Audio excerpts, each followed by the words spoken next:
Good afternoon, everybody. Good to see all of you. Thanks for coming today, as always. We're going to start with some scheduling announcements. This evening, President Trump will deliver remarks at Union Station for a political dinner. Tomorrow morning, the president will host the second cabinet meeting of the year and the 11th cabinet meeting of his second term. And later tomorrow afternoon, the president will host a Greek Independence Day celebration in the East Room.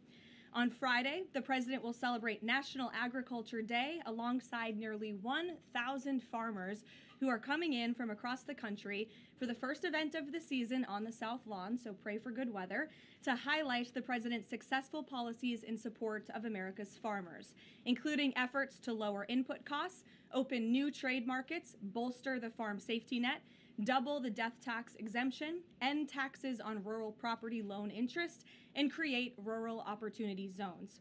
Also, I'm pleased to announce that President Trump's meeting and long-awaited meeting with President Xi in China will now take place in Beijing on May 14th and 15th. First Lady Melania and President Trump will also host President Xi and Madam Peng for a reciprocal visit in Washington, D.C. at a later date to be announced this year. Turning to the ongoing military operations in Iran, the United States military continues to decimate the terrorist Iranian regime's offensive and defensive capabilities. Just over 3 weeks in, it's abundantly clear that Operation Epic Fury has been a resounding military triumph. More than 9,000 enemy targets have been struck to date. Compared to the start of the operation, Iran's ballistic missile attacks and drone attacks are down by roughly 90%. The United States is also annihilating the Iranian regime's navy. We have destroyed more than 140 of their naval vessels, including almost 50 mine layers. This is the largest elimination of a navy over a 3-week period since World War II. Again, let me reiterate, this is the largest elimination of a navy on the face of the planet in a 3-week period since World War II. We are systematically dismantling Iran's defense industrial base, which will prevent future threats to the region. Our military also remains laser-focused on eliminating the regime's threat to the free flow of energy through the Strait of Hormuz. Over the weekend, we dropped several 5,000-pound bombs on an underground facility used to store equipment, including anti-ship cruise missiles and mobile missile launchers positioned along the coastline of the strait. Our military efforts grow more successful with each passing day, steadily degrading Iran's ability to terrorize merchant ships. For all of these reasons, we are very close to meeting the core objectives of Operation Epic Fury, and this military mission continues unabated. From the outset, President Trump and the Department of War estimated it would take approximately 4 to 6 weeks to achieve this critical mission. 25 days in, the greatest military the world has ever known is ahead of schedule and performing exceptionally. Day by day, the Iranian regime is being crippled, and their ability to threaten the United States and our allies is being significantly weakened. Their ambitions of building a nuclear weapon have also been crushed to an even greater degree than they were in Operation Midnight Hammer in June 2025. That's why you're beginning to see the regime look for an exit ramp. They recognize they are being crushed, their ability to attack American and ally forces, as well as their ability to defend their own territory is dwindling literally hour by hour. Following President Trump's powerful threat on Saturday evening, it was made clear to the United States that Iran wanted to talk. President Trump is willing to listen. As President Trump announced on Monday, the United States has been engaged over the last 3 days in productive conversations, which led the president to temporarily instruct the Department of War to postpone planned strikes against Iranian power plants and energy infrastructure only. The remaining elements of the Iranian regime have another opportunity to cooperate with President Trump, permanently abandon their nuclear ambitions, and cease actively threatening America and our allies. But the president's preference is always peace. There does not need to be any more death and destruction. But if Iran fails to accept the reality of the current moment, if they fail to understand that they have been defeated militarily and will continue to be, President Trump will ensure they are hit harder than they have ever been hit before. President Trump does not bluff, and he is prepared to unleash hell. Iran should not miscalculate again. Their last miscalculation cost them their senior leadership, their Navy, their Air Force, and their air defense system. Any violence beyond this point will be because the Iranian regime refused to understand they have already been defeated and refused to come to a deal. Here at home, we are now on day 40 of the Democrats' shutdown of the Department of Homeland Security. Democrats in Congress are forcing American travelers to wait in hours-long lines at airports across the country, robbing TSA officers and other federal workers of their hard-earned paychecks that they use to feed their families, and causing billions of dollars in damage to our economy. A father of 3 recently told CBS News that he felt he had no other choice but to quit his job as a TSA officer and find other work as the Democrats' shutdown of DHS continues. This is the quote from the father, and I encourage everyone to listen. "I think the hardest thing is seeing the struggle that my wife was going through and not trying to bring more stress to her," the father of 3 said, "but seeing her cry every night, how am I going to feed my family? How am I going to survive?" For the Democrats in Congress, the cruelty of this shutdown is the point. Nearly 500 TSA officers have quit since the Democrat shutdown began. President Trump, to alleviate this pressure, made the decision to send some of our amazing ICE agents to help alleviate that stress and address the long wait times. And for all of the critics of this solution a few days ago when it was proposed by the president, it is yielding results. Wait times have improved since ICE arrived, and they are doing everything in their power to help their fellow federal service members. But it's important to take a step back and remember, why is this even happening in the first place? For nearly 6 weeks, Democrats in Congress have kept DHS shut down because they care more about illegal aliens than American citizens. You have Democrat elected representatives in states across the country who are willing to inflict massive pain on their own constituents to fight for illegal aliens who broke our nation's laws to come here. In recent days, we saw the deadly consequence of this deranged policy of Democrat open borders and an illegal alien-first agenda. A beautiful 18-year-old girl, Sheridan Gorman, she was shot and killed in Chicago last Thursday morning while walking in a park with friends. The suspect in custody for murdering her is a Venezuelan illegal alien who was caught and released at the border by the Biden administration in May of 2023. Why would the Biden administration catch and release a Venezuelan illegal alien? That is not happening anymore under this president. But there are still tens of thousands, if not millions, of these illegal aliens in our country who seek to do harm to innocent Americans, like this beautiful young woman whose family will now never be the same because of her death. To make matters even worse, this monster was also released from local custody again after a shoplifting arrest, where? In the sanctuary city of Chicago in June of 2023. Again, another innocent American citizen had her life stolen from her because Democrats embrace reckless open border policies and reckless sanctuary city policies, which put criminals back into American communities. How many more Americans have to die before the Democrats end this madness? President Trump's position is very clear. He wants the federal government opened, he wants the Department of Homeland Security funded, and he wants the Democrat shutdown to end immediately. The president will also continue to call on Democrat leaders in sanctuary cities and states like J.B. Pritzker, where this young, beautiful girl was murdered, to cooperate with ICE and stop releasing illegal alien criminals into American neighborhoods. It is for the safety of every American citizen, including all of the people in this room. With that, I will take your questions, and here in our new media seat today, we have Gabe Fleischer. Thanks, Karoline. Thanks, Gabe, for being here. Thank you. I have 2 questions for you. First, if the war in Iran continues past this current round of peace talks, and with thousands of troops on their way to the Middle East, is there a point, either a number of ground troops or a number of days, at which the president will consider seeking authorization from Congress? Well, as you know right now, that formal authorization from Congress is not necessary because we're currently in major combat operations in Iran. The Department of War and the President, as I said, estimated about a 4 to 6 week timeline for the full completion of these military combat operations. We're again on day 25 today.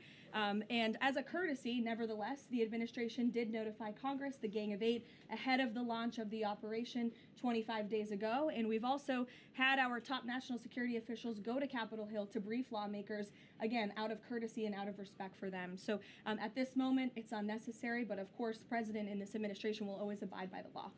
Gabe. Or do you have a follow-up? Yes. Sure, go ahead. Second question.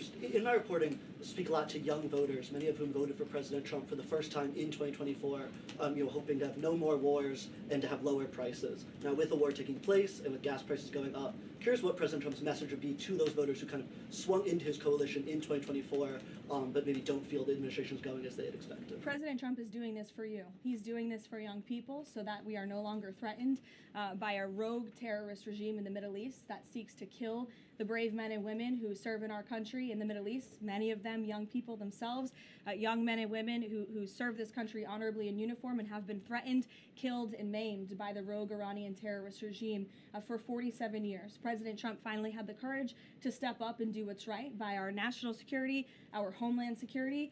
As for the temporary short-term fluctuation in gas prices, the president has said once these combat operations are over, this administration is going to continue to unleash American energy dominance. We're continuing to do that every day, and we're going to see prices at the pump go back down, just as we have over the past year because of this president. And don't think for 1 second if the Democrats had their way, gas prices would be as they were under the previous administration, the Biden administration, record highs. This president is keeping them as low as he can during this short-term combat operation, and they're going to go right back down when this is over.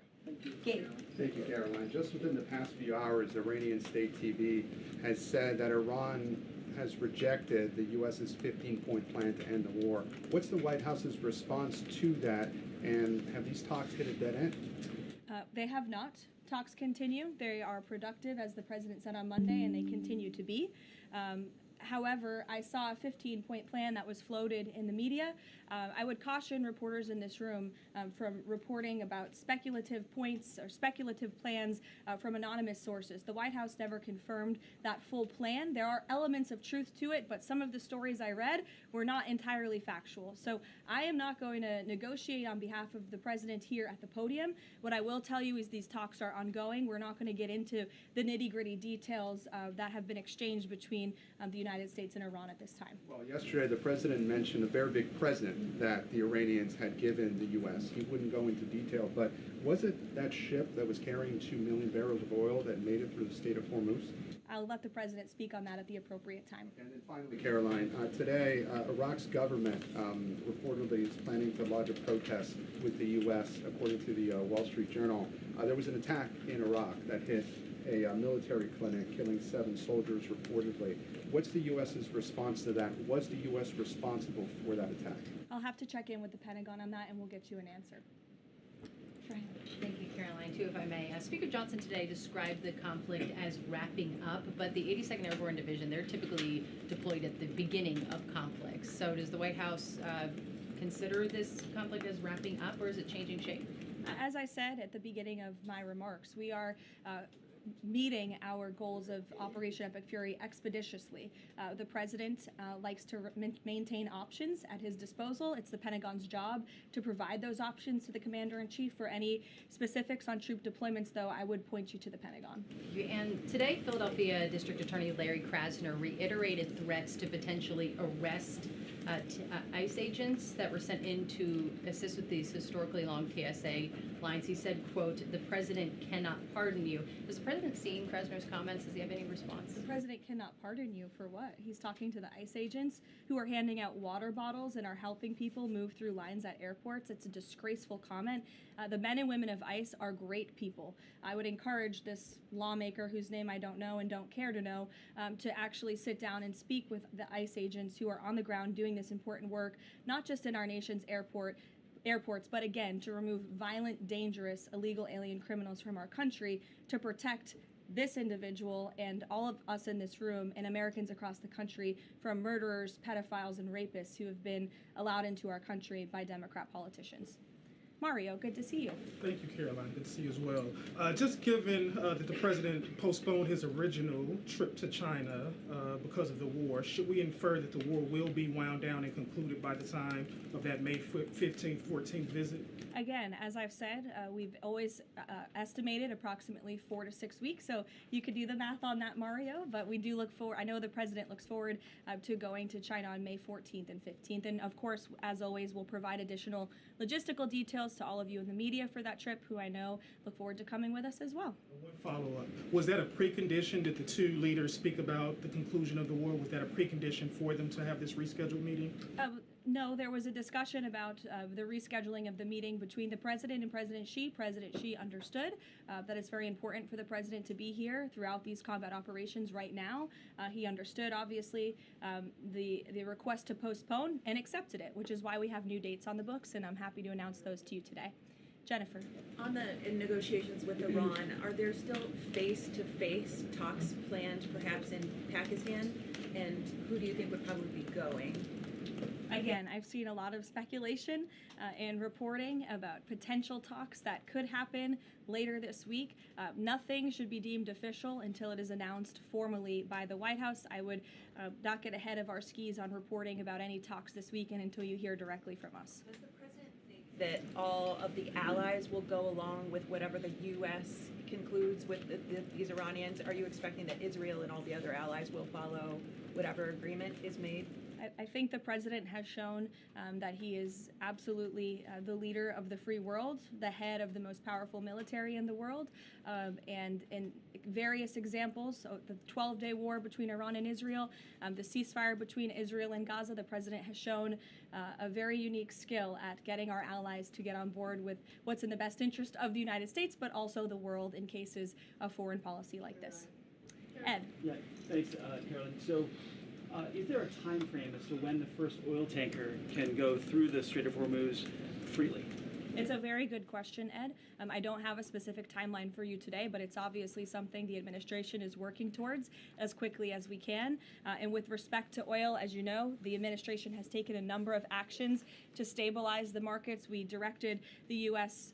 DFC to offer reasonably priced political risk insurance for takers through the strait.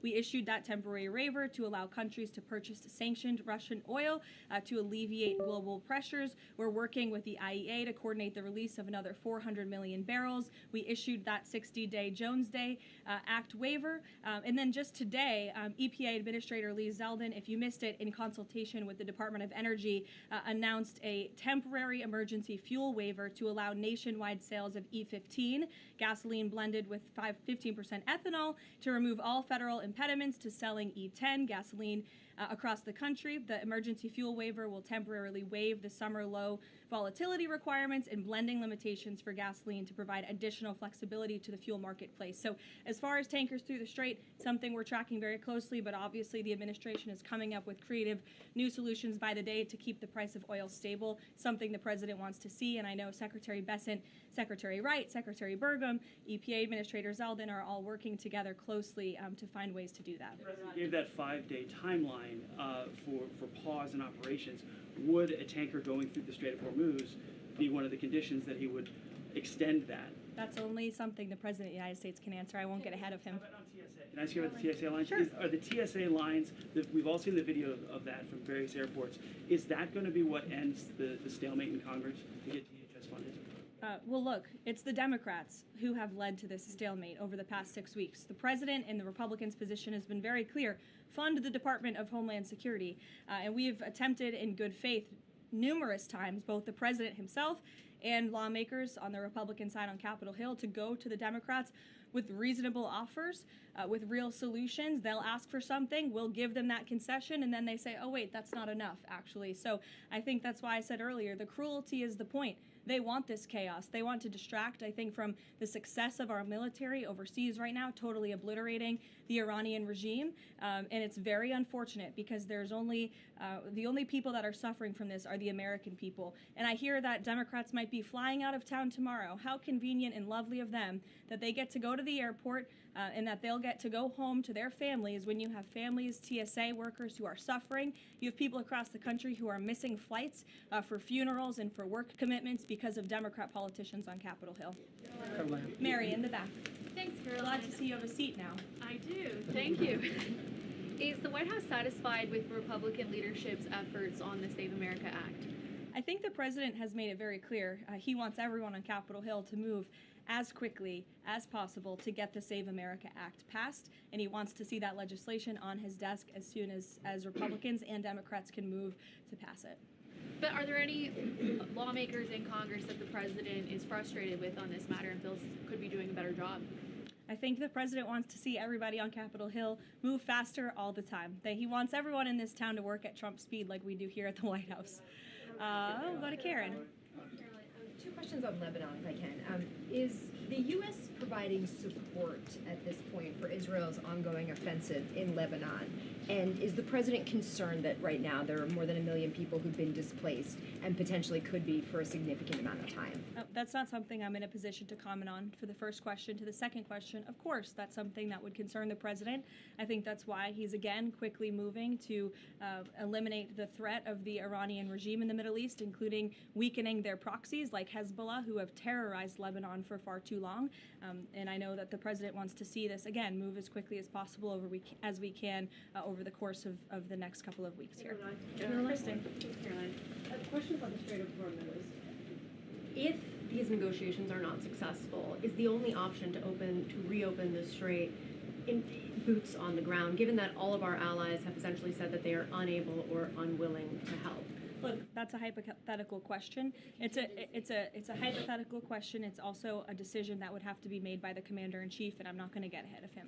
And in addition to that, when it comes to the Vice President, J.D. Vance, what has changed that has made him more of an active participant in these negotiations with Iran?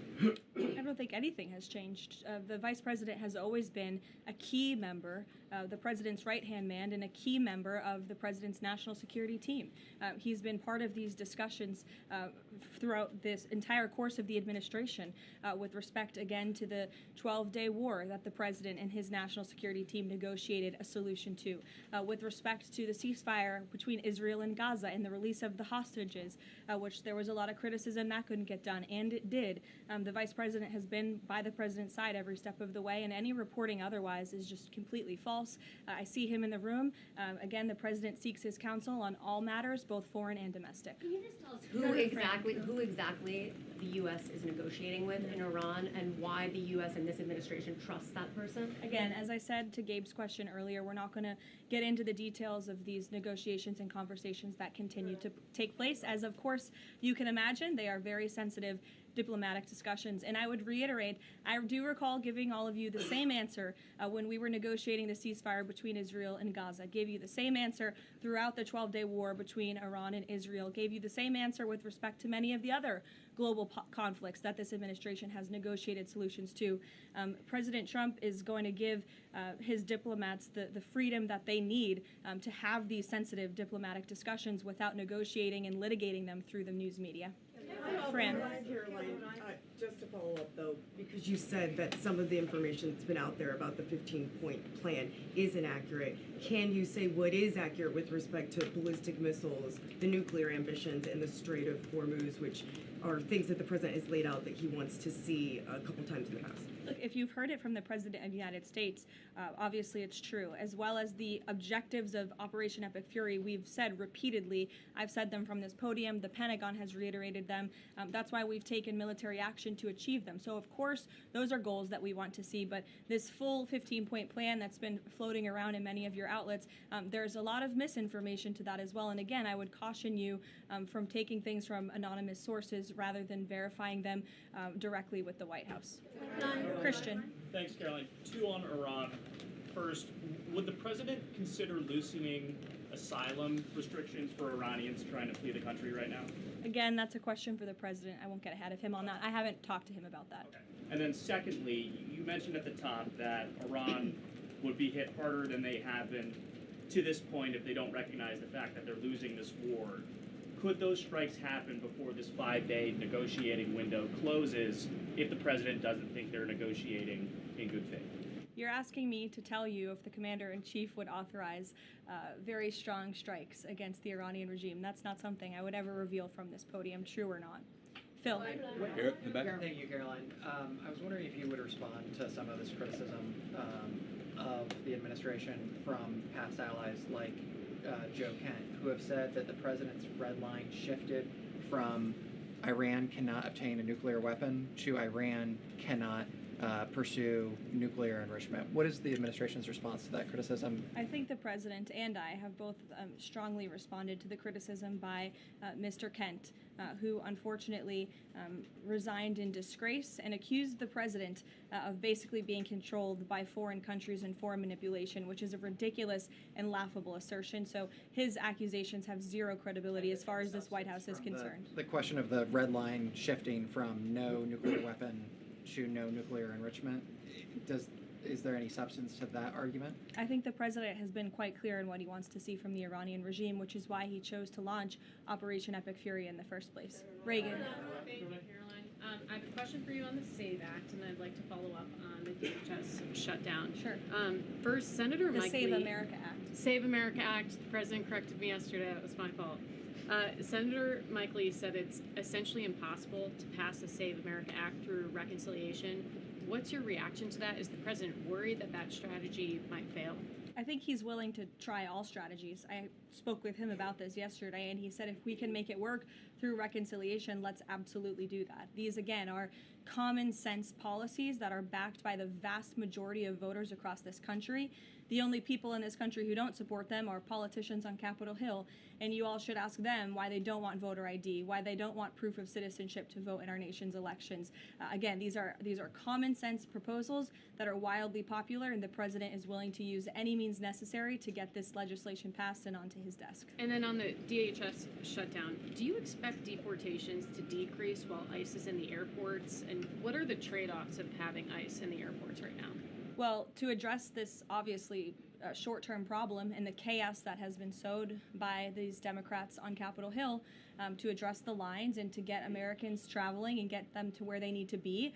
So the president, I think this was a creative solution, again, that was criticized, but we have seen wait times decrease, not as much as we'd like. Hopefully they will continue to, but at major airports over the course of the last few days as ICE has been facilitating with travelers in these airports. Sure. Thank you, Caroline. On March 6th, the president said in an interview with Reuters that the U.S. should have a role in choosing Iran's next leadership. Now that we're almost 4 weeks into the operation, is that still the president's assessment of where it should go? As I've said repeatedly, I think the president obviously believes the United States wants to have someone in leadership position in the Iranian regime that will be much more favorable, that will be willing to work with the United States, that will no longer chant death to America. These would obviously be good common sense things for the United States and for our allies. I think that's what the president meant when he spoke with Reuters that day. Go ahead. The president yesterday said that he had achieved regime change in Iran because the regime has changed. In terms of... I mean, has it not? Well, the leadership... Their entire leadership has been killed, and nobody has really seen or legitimately heard from this alleged new leader. So wouldn't you say there's been a change in the regime? There's been a change in leadership. I mean, do you feel as though... There's been a change in the regime leadership, which is what the president said. So thank you for confirming he was right. I mean, do you feel as though you've achieved leadership level, or the personnel in place right now in Iran that you're satisfied with? I mean, have you... I think it's too soon to say. In terms of highly enriched uranium in Iran right now, is your expectation, I mean, the stated desire of the president has been to prevent nuclear weapons. Is your expectation that the end game here is that eventually Americans will be in possession of that uranium, or you'll somehow have some direct control over the highly enriched uranium that could be used to develop it? Again, this is a point of conversation that continues. I think you know the means in which the United States would have to take in order to achieve that goal, and that's a decision for the president to make. Brian, good to see you, Brian Glenn. Good to see you as well. Does the White House have a comment on a letter that was sent from Congressman Raskin to the DOJ alleging that the DOJ recklessly released damning information in regards to President Trump's documents? Yes, I saw that letter from Congressman Raskin this morning, who I would add has zero credibility, and this letter was clearly a cheap political stunt. What the congressman did here, Brian, and for everyone in the room who's hopefully not reporting on this as fact, is that he took untrue and salacious claims in a memo that was produced by Jack Smith, who has been completely discredited for his lawfare and his witch hunts against this president. And that information was unverified. It never even made it into the indictment because it was so unverified. And what happened to that indictment anyway? It was thrown out. And Jack Smith has been proven, again, to be a prosecutor on a witch hunt against President Trump. He tried to throw him in jail ahead of the 2024 election. The Biden Department of Justice was fully on board with this lawfare campaign. And in fact, this story that was concocted by Congressman Raskin was so ridiculous, I understand his communications team reached out to some outlets in this room who responsibly said, we're not going to write this because this is just too much. However, of course, MS Now did write that story this morning because they continue to be left-wing propaganda for the Democrat Party. But I think Jack Smith has been proven to be a liar and a fraud, and this is, again, a cheap political stunt from a Democrat on Capitol Hill who I think wants to get himself on cable television. Thank you all very much.